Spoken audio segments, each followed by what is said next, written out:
sprung to action a couple of years ago after the IPCC report suggested that unless we do something drastic about climate change, then we are potentially facing a catastrophe within 12 years. And Sarah's appeared regularly as a spokesperson for Extinction Rebellion on TV and in newspaper reports about their activities.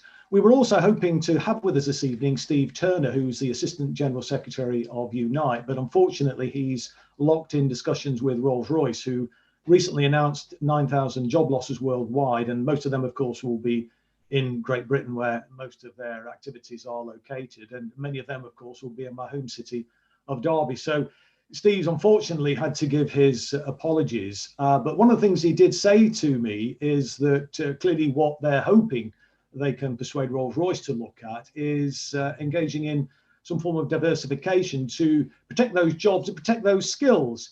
And I'm reminded of the inspirational work that was done by the Shop Stewards Combine at Lucas Aerospace back in 1976, and they produced the Lucas Plan, and it was a combination of 13 trade unions that actually came forward with some groundbreaking proposals, actually, and a number of them were relevant to, I think, tonight's conversation, because I think they came with, I think it was 150 alternative socially useful products that they could use their skills for, because they were predominantly engaged in manufacturing armaments, and they felt that they could use their skills and protect the jobs which were potentially at risk by building things like wind turbines and solar energy, combined heat and power, and hybrid vehicles. And I think they came up with about 150 alternative products, but regrettably, the company rejected their proposals, and sadly, Labour lost the general election in 1979. They were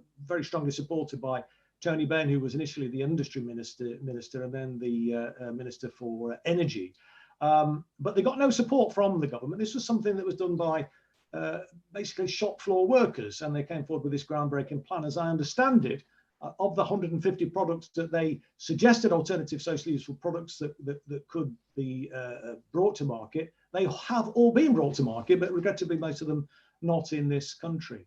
And so I just want to perhaps start really with a conversation this evening with Sarah, to get your thoughts really about the need for a Green New Deal, and the need for, or your thoughts on the need for diversification of those high-tech, high-skilled jobs that, for example, are located at Rolls Royce and are potentially under threat at the moment. I mean, what's Extinction Rebellion's view about diversification and using our sort of technological know-how in this country to address the challenge of climate change? I think you might need to unmute your microphone, Sarah. Yep. So I thought the host was going to do that, and yes, it's all service. Yeah, it's always good to have a little bit of technical mishap at the start of an interview. I thought it was really interesting, Chris, that you talked about the Lucas workers and the role of the trade unions in that, because I think that vision that trade union and those trade unionists showed with regard to their future then is exactly what is needed from the trade union movement now. And I mean, in a way, standing here as a spokes for Extinction Rebellion, I have this brilliant get out of jail card where I say, look, Extinction Rebellion does not do solutions. We are here to highlight the emergency and the need for action on the emergency. And the way that we find a solution to this is that we have a citizens' assembly on how we address that transition from where we are now to where we need to go. However, that being said, there is a certain amount of let's stop doing the bad stuff. You know, when you're in a hole, stop digging. So we know some things we can stop doing immediately. We can stop expanding fossil fuel, stop funding and supporting fossil fuel companies, for example. We can stop expanding aviation and the third runway at Heathrow. Which brings me back to the point about unions showing vision, because the Unite Union, for example, and Steve Turner supported the expansion of Heathrow and the third runway. So I think there is a role for unions to come on board with understanding the emergency that we face and the need for radical action, and for the whole of the labour movement actually to show the kind of post World War II 1946 vision and that remarkable energy and creativity that came after World War II, and the huge changes and foresight that they had, and to actually that's what we need now. And it's almost more than a new Green Deal that's needed. It's a transformation of the way that we live. And you know, the unions have demonstrated that they can do that before. The labour movement has demonstrated that it can do it. And now we need to all work together and do that again. And if we can do that under the umbrella of the Citizens' Assembly, then we take everybody with us, rather than having a sort of counter rebellion with people who feel left out of that conversation. So yeah, I think it's important that we try and bring obviously as many people as we possibly can with us. And I understand obviously where trade unionists are coming from. Look, I was an MP up until the last general election, and I represent a constituency where many people work at Rolls Royce, work in the aerospace industry, and obviously they're very concerned about their jobs. I mean, a number of them actually also work on the nuclear industry too at Rolls Royce, including Trident replacement. And so, understandably, workers there are anxious about the talk about moving away from air travel and for example scrapping Trident, as much as we need to kind of do many of these things. But I think what's really important therefore, though, and why I think the work that the Lucas workers were so groundbreaking and innovative, when you think it's it's kind of, what is it, 44 years ago now, that's a type of activity that I think we desperately need. And I think you're absolutely right, in my opinion, that we need to bring people with us. It can't be a them and us situation, and we can't be saying to people, I don't think, if we want to bring people with us, look, you're just going to have to accept an inferior kind of lifestyle. You're going to not have as well paid a job. You're not going to be able to sort of pay for your mortgage. You're going to have to downsize. I mean, people just aren't going to buy into that. So I think this notion of diversification is something that is important. And I think there's many things, in my opinion, anyway, I'd just be interested in your take on this, that, there are some technological solutions which are already out there. I think there potentially will be others that we need to look at if we're going to rise to this challenge, this 12-year window that we have to stop potentially catastrophic climate change. And when I was the MP before, because I had a little bit of a hiatus where I sort of took a sabbatical, when I lost my seat by just 41 votes in 2015. But prior to that, I was working quite closely with the Institution of Mechanical Engineers. And I mean, they were looking at some technological solutions. And one of the things, for example, that they talked about was sequestrating carbon from the atmosphere. Not just simply carbon capture and storage at fossil fuel power stations, but what they were saying was that there is the potential, obviously it's not been brought to market yet, to create basically a network of, if you like, artificial trees to sequestrate the carbon from the atmosphere. But then, of course, you've got to store it somewhere. And what their solution was that you could use the voids under the North Sea to store the carbon in a solid form. Now, I just wonder what your thoughts were. Do you think there is a role for that potentially going forward? Because, I mean, realistically, we might be able to reduce the and we absolutely need to be reducing the carbon emissions and climate change emissions into the atmosphere. But do we not need to be looking at the sort of cleanup operation in the way in which IMECI, the Institution of Mechanical Engineers, were talking about, this kind of sequestration possibility? And of course, the thing about that is, Sarah, is that it would also help with the diversification if there was political will to go down that road, in terms of putting those high-tech skills to use in actually creating these technological solutions to major challenge, an existential, I can never say this word, existential challenge facing the human race. So you touched on a whole range of issues there, Chris, which I'm not sure if I can unpick all of them. But so if I can start with the very nature of the challenge that we face. So we are currently at the moment on course for 4 degrees of warming. So at 4 degrees of warming, there is no way that the society that we live in today is able to function. You know, if we think of the impact that COVID has had on the way that we live, the impacts we're going to suffer from climate change will not stop, and they will just carry on increasing as major weather events happen time after time. There is no normal now. Whatever we face this summer, next summer, we are going to face an even bigger impact from our changing climate. And the time lag is such that even if we stopped emitting carbon right now, if we could just go to zero right now, tomorrow, those impacts would still follow on. So whatever happens, we are facing an unknown future, and we need to adapt to it. So we need the radical adaptation. We need to throw everything we have at this, absolutely everything. In a way, if we want to protect all the social justice that we've worked so hard for, we want to protect all those hard-earned rights of people to be able to enjoy their lives and watch their children grow up, then we need to start acting right now, because what's coming is going to change our lives.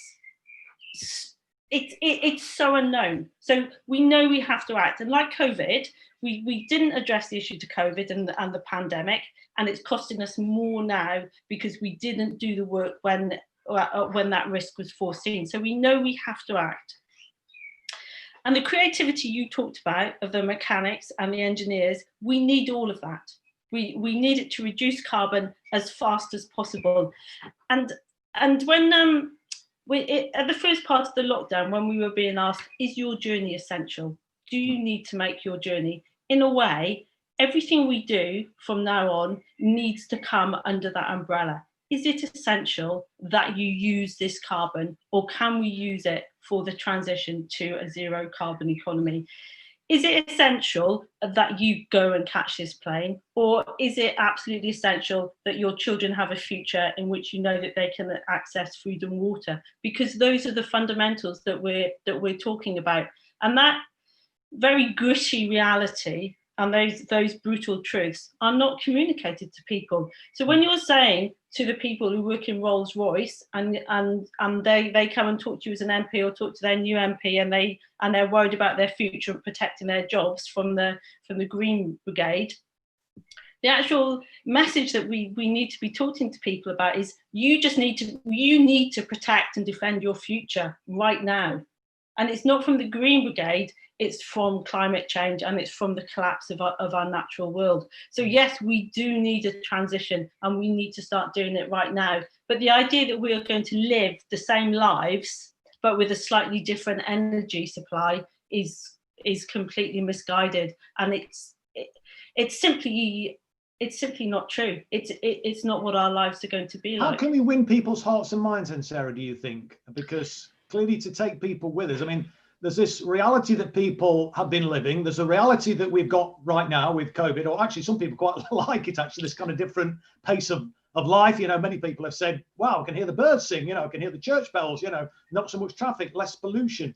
So in many ways, you know, some people have quite enjoyed the consequences, but of course, the consequences have been quite dire for some particularly low-paid workers, people in precarious employment who haven't benefited from the furlough and so on. So, you know, there's a lot of downsides, and that's frankly down to government policy. They could have done a hell of a lot more to protect people, but of course that's, you know, a political priority. But there's a reality what people have, there's a reality now, and then there's this, you know, reality which I think you and I certainly signed up to. But how can we get people to recognize the potential catastrophic consequences? Because if we don't do anything, you know, well, we're just done for, aren't we? You know, it's the end of the human race, and it's trying to get that reality through to people, winning over hearts and minds. How do you think we can we do that? And why, when you're answering that question, what sort of response have you been getting from parliamentarians and other politicians across, you know, the political parties, from, you know, Labour, Tory, Lib Dem, Green, SNP, Plaid Cymru, etc.? Yeah. So and trade unionists as well, actually. What sort of response have you been getting, if any, from the trade unions? So winning hearts and minds, parliamentarians and the trade unions. So winning hearts and minds. I mean, there's I was a well, I still am a member of the Green Party, and I was a county councillor, and I stood as a parliamentary candidate twice for the Greens, and pretty much the message was actually, if you want to sell this and you want to sell the work we need to do, you have to paint the picture of what are the good things about the investments that we need to make. And that's what I did. And I talked about, hearing the birdsong and time to spend with your children and a lesser pace of life. And actually, if you're asking people to change absolutely everything about the way that they live and about what you aspire to, if you say do it because you're going to hear the birds sing, it's like, okay. If you say do it because I honestly believe that your children are going to die slow, painful deaths, and you should be very, very scared of the future, what is it that is going to make you act? If your house is burning down, if someone says, I think you might want to think about leaving, in the next couple of hours, or if they say, actually, just you need to leave right now, it's the emergency. Well, I think people have been making that point, though, Sarah, haven't they? We didn't. How do we, coming back to that point, how do we win people's hearts and minds to make them see the reality of that? Because they hear these words, but they don't see the reality yet. And so if they see the reality, it will be too late. So it's how do we get people to kind of recognise that, look, this is an emergency that because it's not about carbon, it's about your children. And that's a very distasteful message, and that's what Extinction Rebellion has had a lot of flack about. That we're scaremongers, that we're scaring people. But actually, I really believe that we are telling the truth. If you want your children to have a chance of growing up, and you want to see grandchildren, and you want to know that you are not sending your children into a very bleak future, then we need to make those changes right. We need to start now. If you want to defend the security in your lives, or if you want security, we have to make those changes. And the workers in Rolls Royce and the workers in the aviation industry, you are in danger of being employed in stranded jobs. We know our use on fossil fuel is going to have to stop. It's either going to stop now and we're able to we're able to move to a different way of life, or if we carry on, it's going to be a car crash, which puts COVID-19 is just a warm-up act.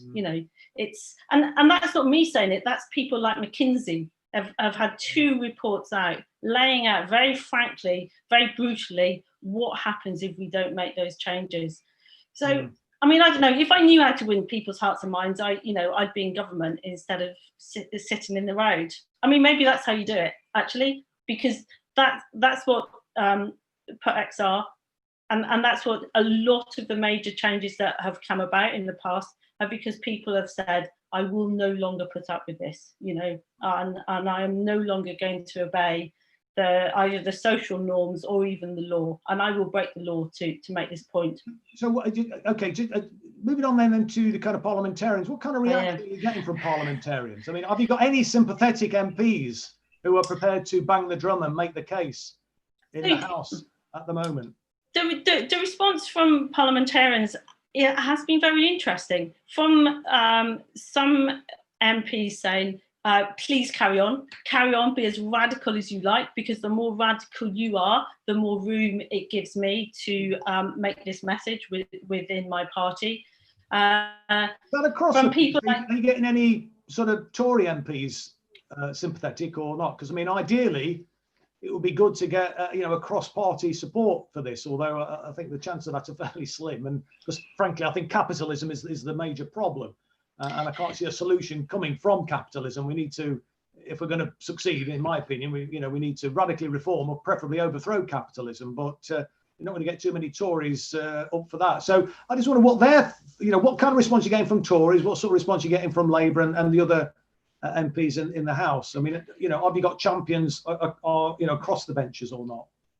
So there are a number of people across the parliamentary sphere who will come and talk to us. So I'd certainly say the Labour Party is more open than the Conservatives have been, but the Conservatives, Conservatives have met with us and will meet with us. It's probably more difficult for the Conservatives to take this on board in some respects, because it needs big government action to make the changes. And philosophically, at the moment, the Conservatives very much, want a small government and less government intervention. Although the response to COVID has required, even from these Tories, for some big government interventions. I mean, it's been a bit ham-fisted and poorly targeted. But if you'd have said a year ago that a Tory government was going to be expending this level of public money into the economy, to sort of deal with a crisis that we're facing now, you'd have said, "I'm not quite sure about that, mate. Are you sure?" We wouldn't have believed it, would we? No, we wouldn't have. It would just seem impossible. We are in an impossible space, and so we do know. And the response to World War II was a unity government, and the idea of a citizens' assembly as a response to this, it seems to me, is the way forward, and to get cross-party unity, and also escapes the tyranny of opposition as well. It means that you, as the opposition, have a set of policies from the Citizens' Assembly that you can support. You're not supporting the opposition, you're supporting what's come out of the Citizens' Assembly. And because of the radical nature of the changes that we need, it seems to me that is the only way of cutting the Gordian's knot. And also, it would enable Conservatives to come on board with the changes that we need. Mm. And the truth-telling of a Citizens' Assembly, the evidence, because it would have to be public, of people actually understanding the enormity of what we face, because we're not told it. If a climate emergency was on the newspapers and the telly every night, like COVID is, people would start having some understanding of what it is we face and why we need to change. And and you're right about the markets and capitalism. It's killing us. We cannot carry on forever expanding the economy, expanding GDP. It's a dead end. I saw a piece of George Monbiot. He did a comparison between capitalism and cancer. The way we deal with capitalism is a cancer. The way that we deal with cancer is that we cut it out. And I think that's quite a good analogy to make. But just going back to this point about winning hearts and minds, I mean, I'm just wondering, and obviously we were talking about the need for a Green New Deal. Isn't a Green New Deal one of the ways in which we might be able to, win hearts and minds by saying, look, we're going to support diversification? And is part of the Green New Deal, do you think, the potential to massively reduce the demand for energy through retrofitting the existing housing stock and commercial buildings as well, for that matter, to make them much more energy efficient, so they don't, use as much energy in that sense, preferably no energy if you can insulate them sufficiently, and also ensuring that we ramp up the building regulations to ensure that all new build. I mean, obviously there has been some improvements in that, but there's still a long way to go. And of course, that would generate hundreds of, well, potentially millions of decent, well-paid, long-term jobs, wouldn't it? I mean, what's your thoughts on that? Yeah, so we absolutely know that we have to transition away from fossil fuels. We have to transition towards renewables, and in doing that, the amount of energy available to us is going to reduce hugely. So it has to be a two-pronged approach, and the problem is, we are reaching that point where we do not have enough energy to be able to make that transition. So we've used the budget up. So we have to do so much with such a small carbon budget that we have left. So yes, absolutely, we have to insulate every single home in the country. We have to replace every single gas boiler in the country. I think it's 10 million of them.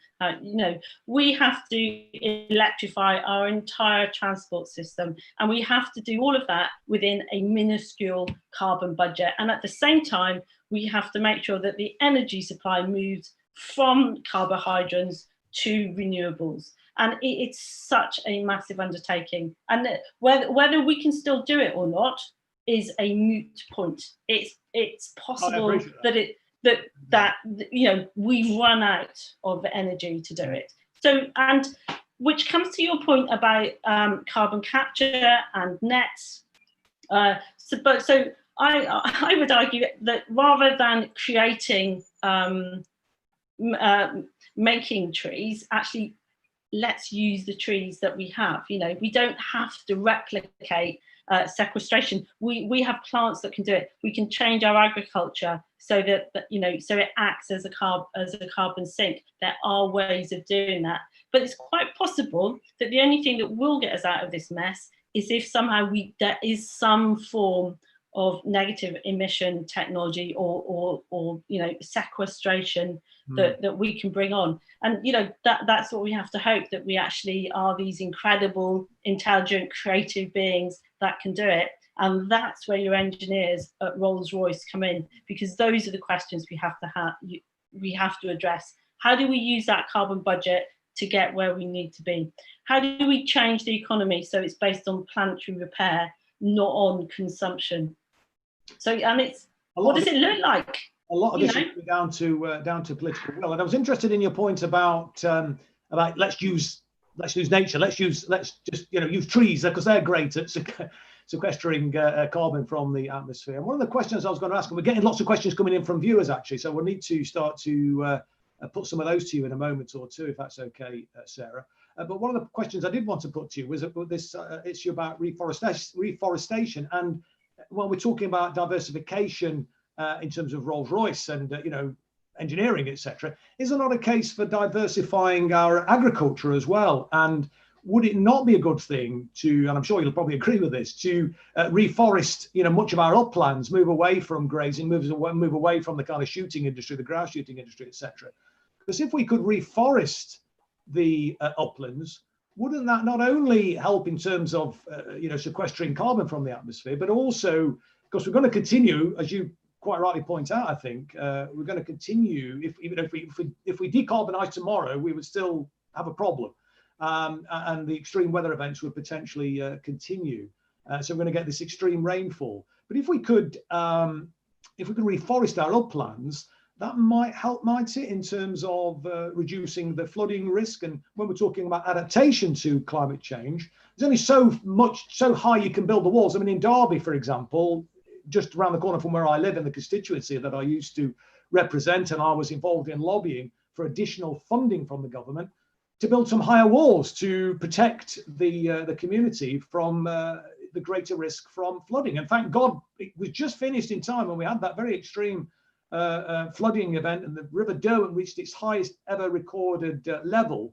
And had those flood defences that we nearly lost because the government, when they came into office in 2010, cut back on flood defences, had they not been in place, then many of the constituents that I used to represent would have been flooded. But there's only so high you can build the walls. And wouldn't it be better if we could stop, you know, slow the release of the water into the water courses in the first place to minimise the potential flooding risk? And of course, you're then generating jobs again, and it's a diversification of agriculture, etc. You get the carbon sequestration. I mean, it seems to me a win-win. It kind of seems common sense. Why aren't we doing it? You know, surely that would be the sensible thing to do, wouldn't it? And I'm sure you'd agree, but I just wanted to get your take on that. So I was part of a natural flood management scheme in Stroud, because in 2007 we had disastrous floods in Gloucestershire, and I was a councillor, and the local area flooded really, really badly. And we embarked on, it took a long time. There was lots of blood on the carpet. But we did end up with a catchment-wide natural flood management plan, and it's actually one of the biggest in the country in the Stroud Valleys. So working with nature to provide some solutions and adapting the way that we live and use the land to what we know is coming. We, of course, you know, like, what else can we possibly do? Because we cannot build walls high enough to, we know whatever major flood event we suffer from, the next one is going to be even worse. It may not hit the same river immediately, but the next community is going to suffer even, you would need those flood walls to be even higher. So yes, using natural flood management, changing the way that we use agriculture, changing our diet, which lots of people don't want to hear about, but actually, reducing the amount of meat and dairy that people consume, reducing the way the husbandry, the way that we use our land. All of these things we have to do, and everything now has to be done, needs to be done. Is this planetary repair? Does this repair our natural systems? And if it doesn't, then we don't do it. Every bailout the government gives should be on, does this help repair our planet? And if it doesn't, it needs to go somewhere else. And those people in those industries, those high carbon industries, they do need to be protected. Of course they do. And whether that's through use of something like universal basic services, whether it's universal basic income, however we do it, we need to protect the people because we're part of the planet, right? We can't throw anybody away. We're saying we have to protect the world we live on. That includes protecting the people who live on it. So, and if we can't protect the people, then we are not going to have support for the change. So maybe coming back to how you win hearts and minds, maybe it's partly to do with ensuring that social justice and the way that people are treated is also seen as part of the solution to the environmental problems. Yeah. But who knows? I don't know. It still comes down to sitting in the road at the end of the day. No, indeed. I mean, I was interested in your comment actually about diet. I mean, I've been a vegan since 1976, and I'd love to see the world go vegan. I've often said the vegans will inherit the earth, but I mean, there is a serious point actually about the amount of meat which is consumed. I mean, never mind the animal rights, which is the reason why I went vegan all those years ago. But the environmental consequences are pretty dire, not just in terms of the methane emissions. I mean, am I right in thinking that agriculture accounts for around about 20% of the climate changing emissions into the atmosphere? It's a substantial proportion. Anyway, you might be able to give me when you come back on this, the actual figure. But then there's also the issue about water usage. And I was absolutely astonished looking at the amount of water that it takes just to make 1 pound of beef. And there's varying conflicting figures around. I mean, some argue that it's around 2,000 gallons to make a pound of beef. And others are saying because of changed husbandry methodology and so on, that it's more like 450 gallons to make 1 pound. But either way, it's a hell of a lot of water. And, if we are in a situation of climate change, if we're in a situation of potential water shortages, then, can we afford to use water in that way? Is it not a very inefficient use? And, I think there's a growing awareness, I think, and certainly, from the time when I went vegan all those years ago, there's a massive change and turnaround. So I think there's hope there, but I think we've got to go faster. And it's a very difficult one. You made the point. It's a very tricky one. You start talking about, people's diet. People do get very defensive about it. How do we deal with that? And what's your thoughts on that?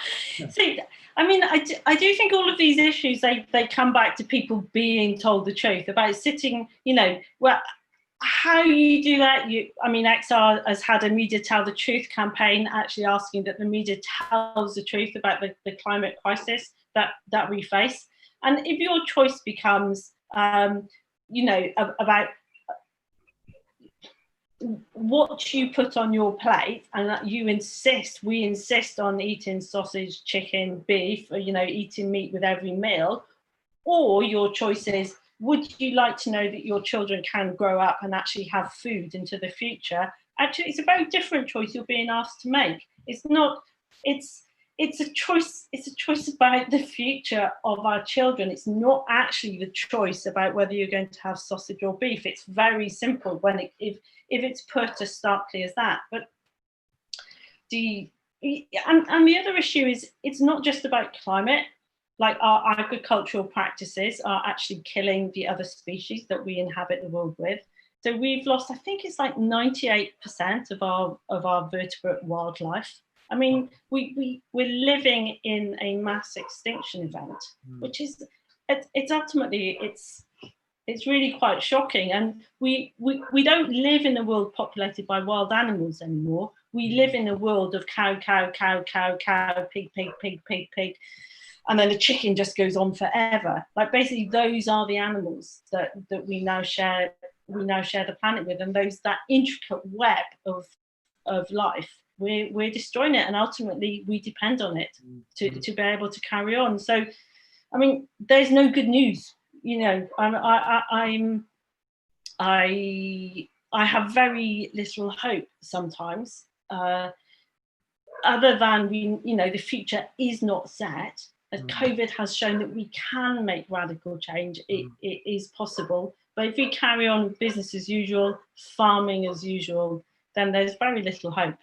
Look, I agree with that. But look, I see Extinction Rebellion and the kind of environmental movement, the growth in the animal rights movement, and the growth in kind of progressives around the country and the world, for that matter, as a source of hope. And there's a wonderful quotation which I often use when I'm speaking on public platforms from the Shawshank Redemption, where Red Redding says to Andy Dufresne that hope is a very dangerous thing when you're incarcerated in the prison, as he was. And he said, no, Red, hope is a good thing, maybe the best of things, and no good thing ever dies. And I think we've got to keep hope alive, I think, to, inspire and encourage people to, fight the fight. Because if we lose hope, then we're finished. And as I say, I see, Extinction Rebellion as a ray of hope. But look, let's go to some questions, Sarah. You might want to come back on that.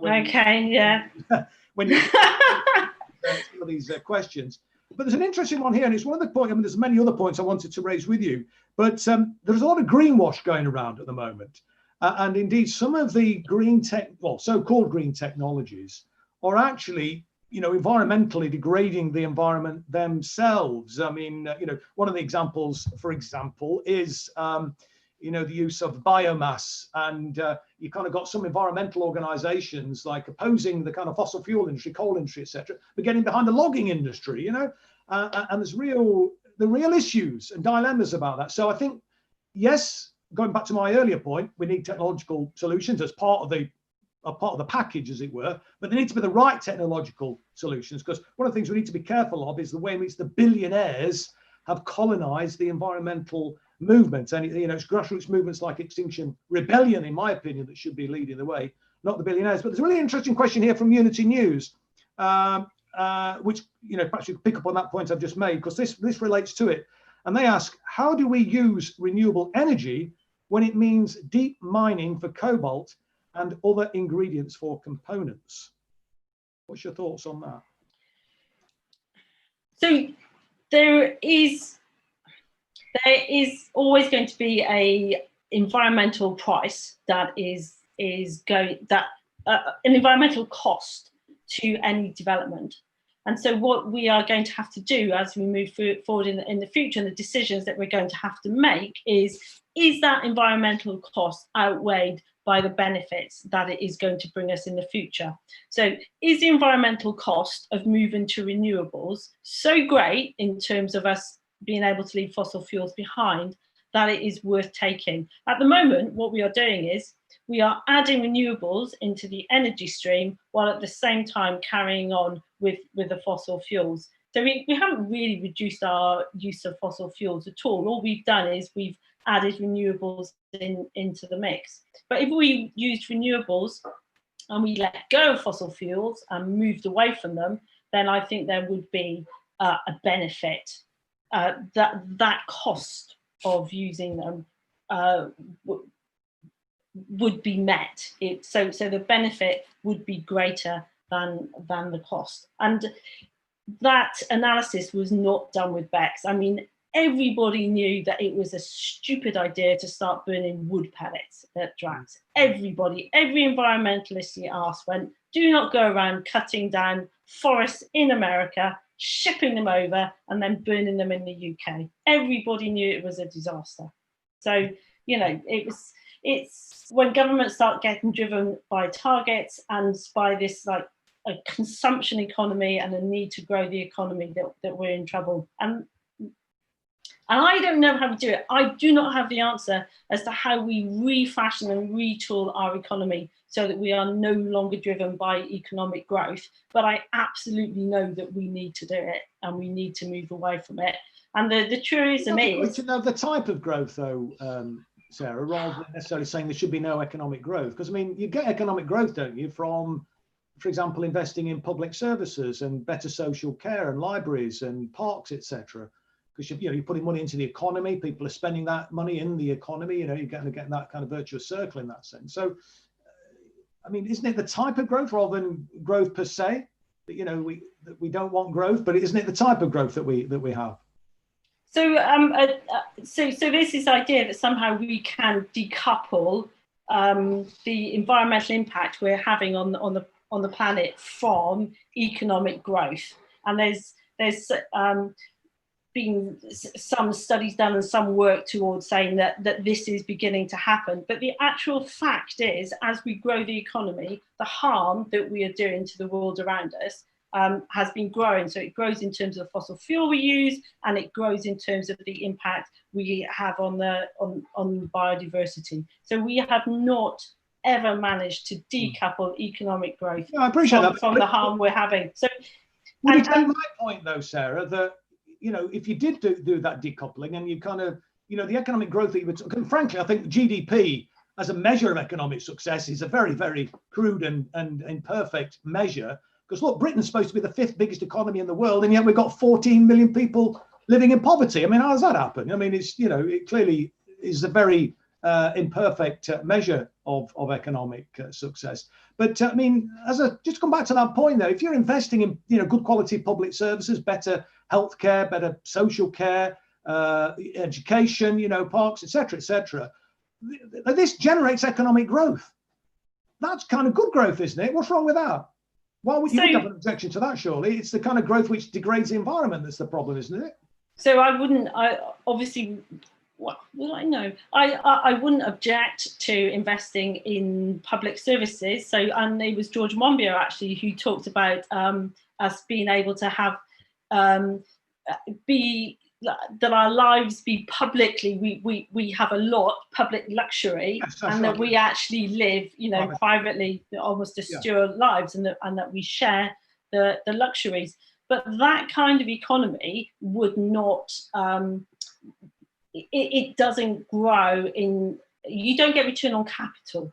It's not capitalism, it's not economic growth as we measure it and use it at the moment. And so a different form of index and indicator, like the use of well-being indices and the use of planetary repair. So if we judged our economy as growing, if we repaired the planet, then okay, yeah, let's have economic growth. But it needs to be a very different measure from the one that we have at the moment, because it's killing us, literally. Fans of Star Trek would recognise this. Spock might say, "It's growth, Jim, but not as we know it." Perhaps is what we're looking at. Maybe. But look, just moving on, picking up on your point that we were just discussing there, which is a kind of follow-on, really, from.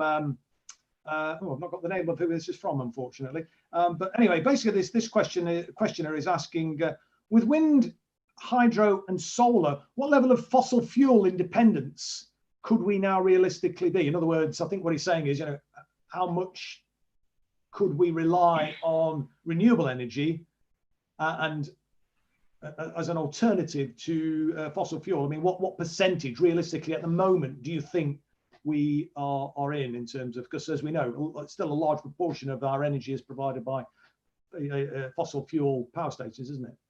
Yeah, I don't know the answer to that question. I can't remember. I know there's been points in the last couple of weeks where the electricity supply, I think over 50% of the electricity might have come from renewables.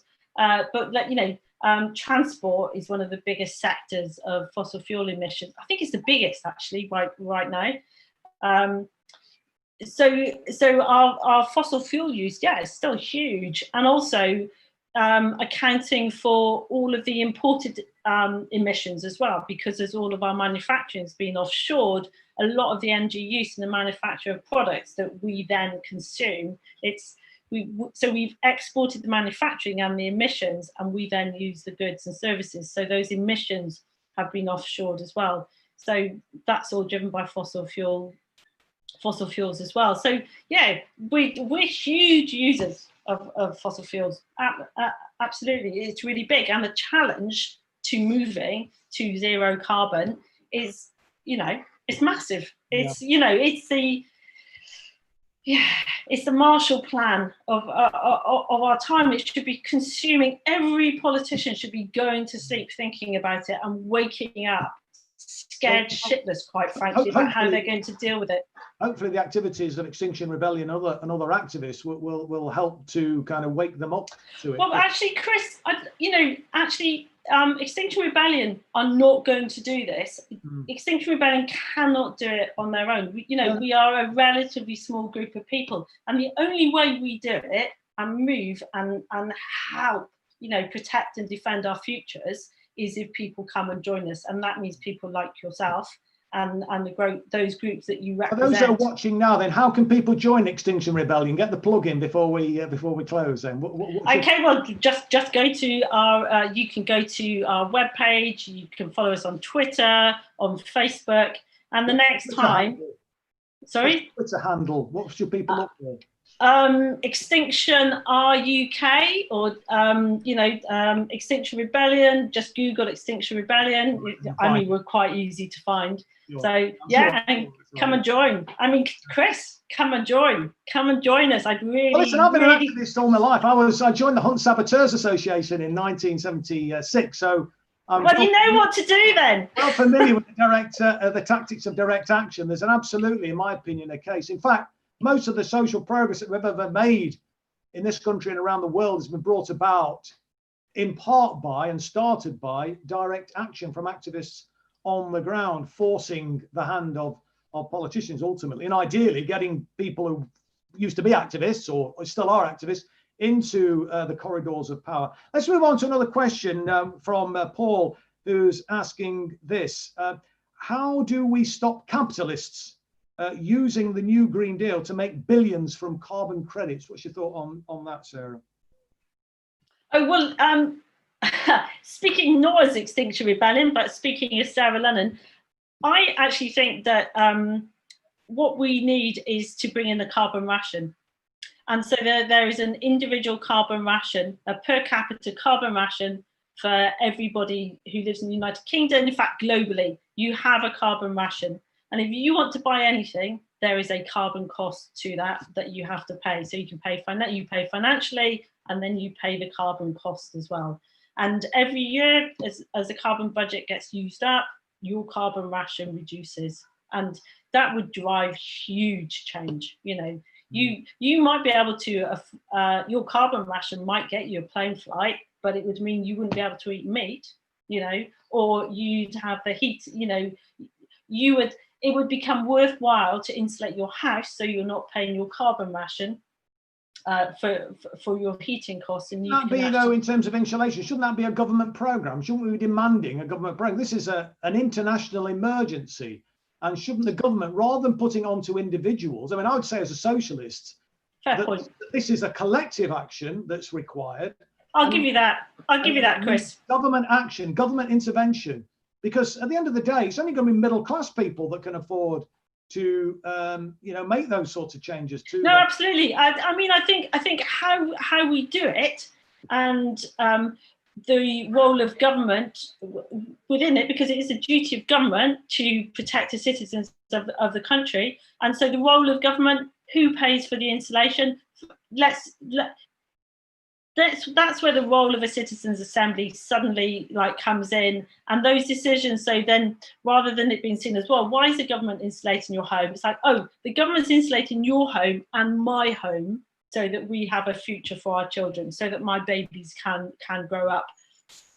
And so, yeah, okay, I was just trying to give an example of, if you had a carbon ration, how it might impact the decisions, the day-to-day decisions that you might make, or even your investment decisions, because there's going to be a carbon cost to everything you now choose to do. We want to have a Zoom call. There's an actual carbon cost to doing this, There's an interesting question here, actually, about hemp, if you're familiar. Oh, yes.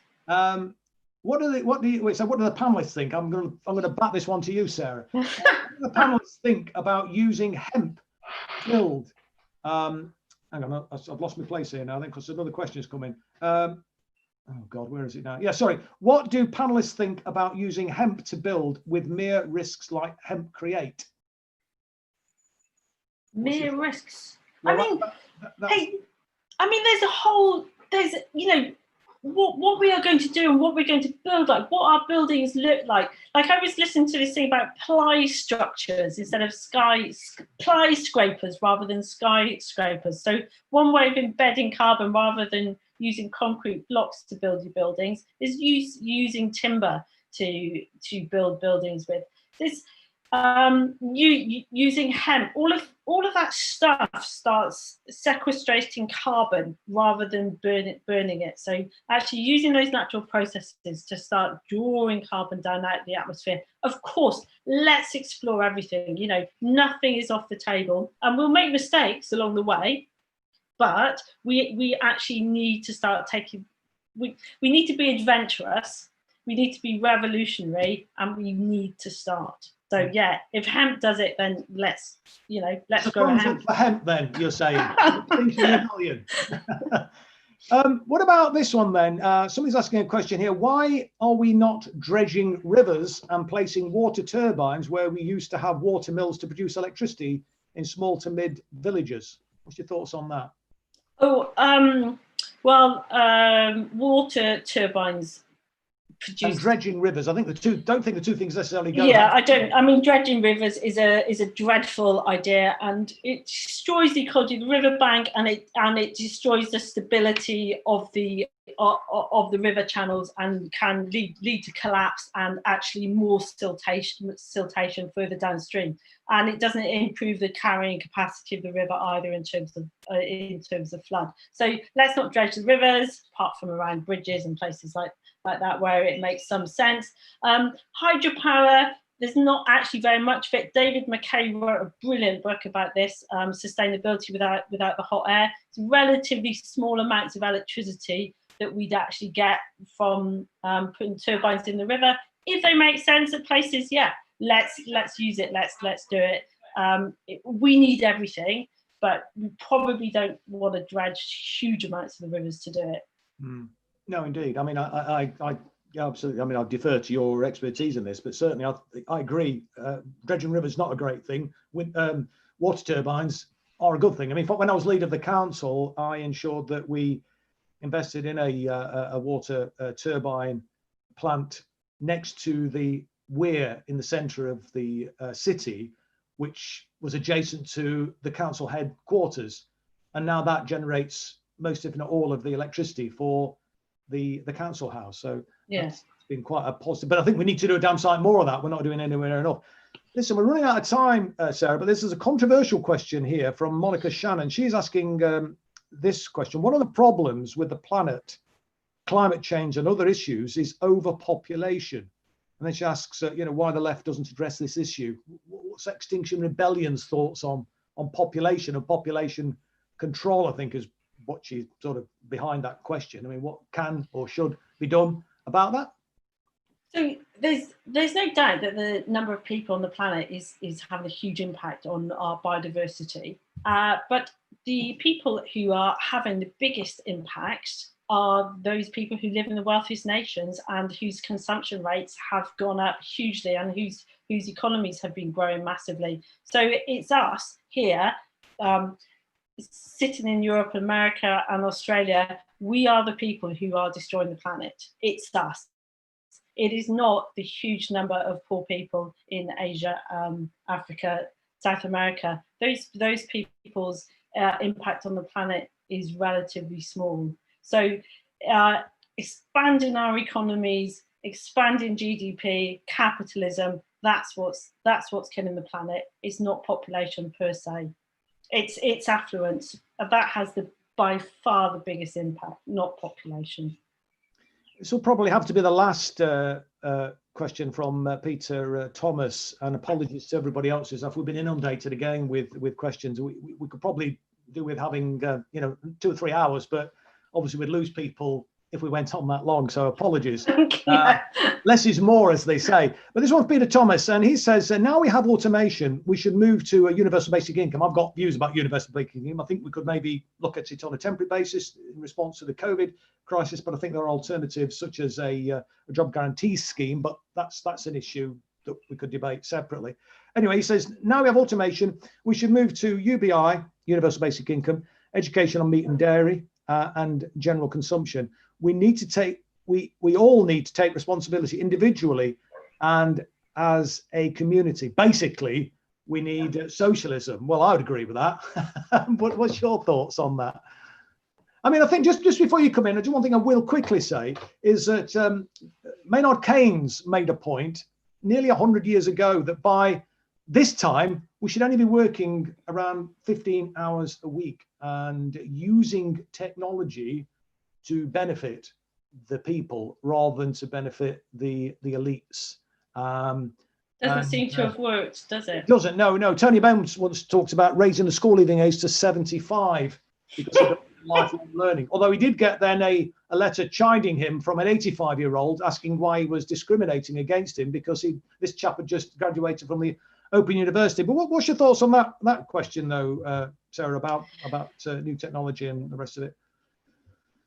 So I'm not an expert on AI. It does look like it has the potential to change the way that we live our lives going into the future if we have a functioning society to that's able to carry on. So the potential is massive. And I think I'm 55. The changes I've seen in my life have just been huge. Just amazing. Like this is magic in many ways. Do you know what I mean? It was like the stuff of science fiction. What we are doing right now. So who knows what's going to happen and bring us with AI? But if we don't change the economic system within which that is framed, if we don't, move from debt-based money, we don't move from a consumption economy, then AI won't really matter because we're going to carry on business as usual. We're going to hit 4 degrees of warming and we face societal collapse. So we have to address the crisis of our natural world. Otherwise, there will be no society and there will be no AI. There will be no power. Well, I think essentially saying that kind of new technology, AI is a good thing. Could be. We've got to do more. And I think the other part of that question was around education, raising consciousness. And I suppose that is going to be really important. Look, we're out of time, Sarah. I'm so grateful to you for coming on. And you've been a great guest. Been very thank you for your contribution this evening. You've generated a hell of a lot of questions and interest from the people who are watching. Apologies again to everybody who's asked a question, but we haven't had time to put it to Sarah. Thank you for watching this evening. Can I just give a plug for our Resistance TV broadcast on Sunday? We're doing a special broadcast on Sunday at midday. And we're going to be joined by the internationally renowned economist, Bill Mitchell, the modern monetary theory economist, Bill Mitchell, who I think will have some interesting things to say. So we're doing an hour on Sunday. If you're around, you've got an hour to kill on Sunday lunchtime, 12 o'clock until 1 p.m. Tune in and listen to Bill Mitchell. It will be, again, I'm not saying it'll be as good as Sarah's been this evening, but it'll be a fascinating and an absorbing hour, I think. So please do tune in to that if you have time. So thanks again for tuning in this evening. I hope you've enjoyed it. Enjoy the weather and good night. Thank you.